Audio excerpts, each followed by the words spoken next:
Excuse me. What in the world are you thinking? Mean Gene, the first thing you need to do is to tell these people to shut up if you want to hear what I gotta say.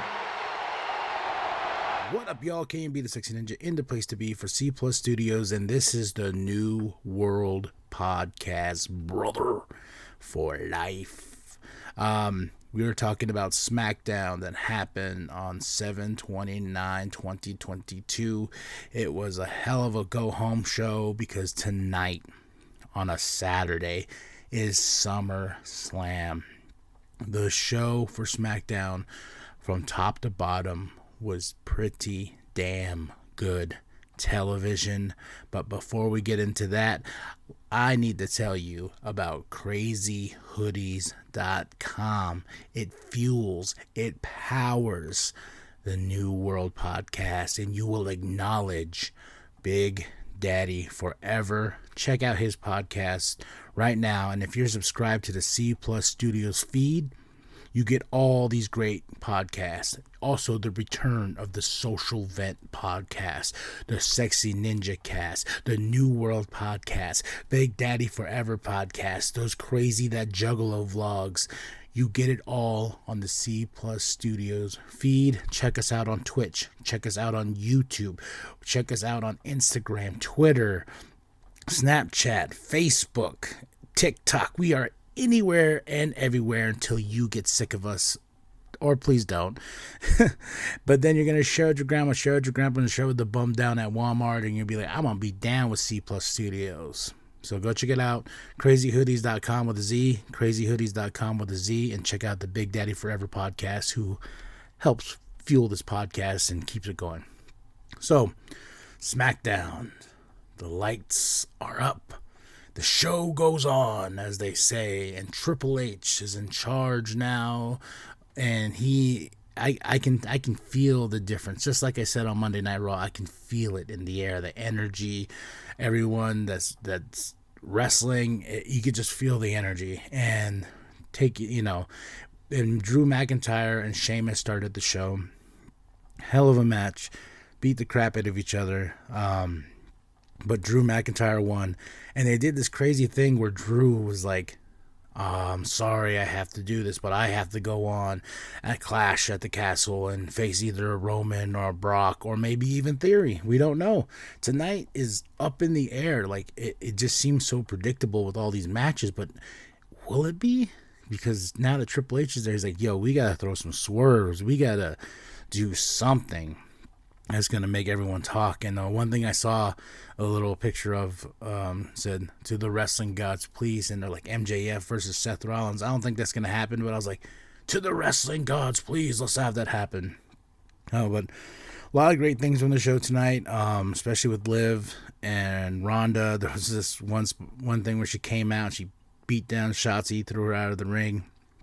And she goes, she's cutting the promo. She stumbles a little bit. And one guy's like, shut up. And she goes, you shut up.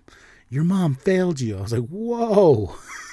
I was like, what the fudge did that come from? And even Pat McAfee on the way, he's like, wow, it's just buried that dude. Like, damn.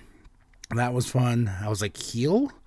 Are we going to get a heel Ronda? But she didn't really do anything more heelish after that.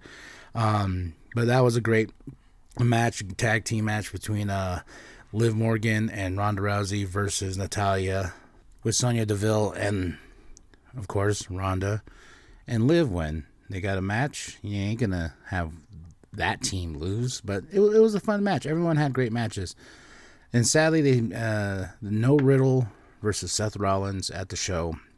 I was like, oh, okay, I was looking forward to that. But like I said, there was a lot of crazy things that just came out of the show.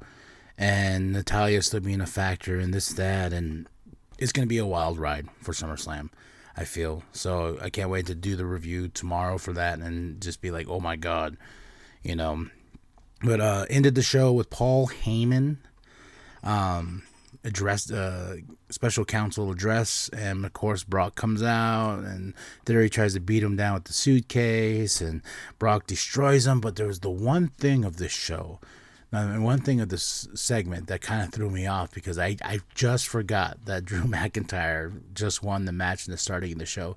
And then when Drew McIntyre kicks Theory's head off, and it's just a stare down between Drew McIntyre and Brock Lesnar, I was like, oh, is this the foreseeable future? Will Brock win? Now it's making me think, and ending it like that, especially with that segment, I was just like, okay, let's see where this goes. But the highlight of the night for me personally was the Street Profits and the Usos and Jeff Jarrett coming out, and Jeff Jarrett telling him, not really, he didn't explain no rules or anything. That's what the whole segment was about, but the back and forth banter between the Usos and the Street Profits, like, yo, Double J, is it, will I get disqualified if I do this? And there's this great thing where like, do we get, Double J, do I get disqualified if I punch him so hard in the face and his paint comes back? And they do the little old Uso thing. I was like, oh my goodness, these guys are going to murder each other, and I cannot wait. That's the one match on the SummerSlam card. I'm like, I need it. Just like how it was at Money in the Bank. I was like, this is the match I'm looking forward to the most at SummerSlam. Yes, I'm looking forward to the other matches on the card, but this match I'm looking forward to because I hope the Street Profits come out. But we'll see. And when Jeff Jarrett got super kicked, I paused it so hard because I laughed because he went straight into a tree. Just boom. I was like, oh. And then he's like, my bad, Oos. My bad. That's on me. That's on me. That's on me, Oos. So great show. Great go-home show for SummerSlam. And now after SummerSlam, I'm wondering where we're going to go from there, especially if they have the Clash at Castle pay-per-view coming up. We are still in unknown territory. Who's going to be moving forward in stories, who's going to be kind of pulled back in stories. So we shall see. But right now, what I did last time for the last pay-per-view, I did my predictions. And then tomorrow, when you guys listen to the SummerSlam review, we'll see how right I am. And if I keep going and getting these predictions right, I'm going to do DraftKings. And make me some money, damn it. But let's just go off. They're not in any order, but we'll start from top to bottom. Roman Reigns versus Brock Lesnar in a last man standing match. I am picking Roman Reigns, but I do have Theory trying to cash in, but lo and behold, Dolph Ziggler stops him. That's my prediction for that match. I believe Roman and Brock are going to beat the hell out of each other, which will be fun to see because I've been really enjoying this Brock Lesnar, and rumors are saying like after this, he's done. So we shall see. Liv Morgan versus Ronda Rousey for the SmackDown's Women's Championship. I'm picking Liv. I believe Ronda's just there to polish her and make her shine more as a champion.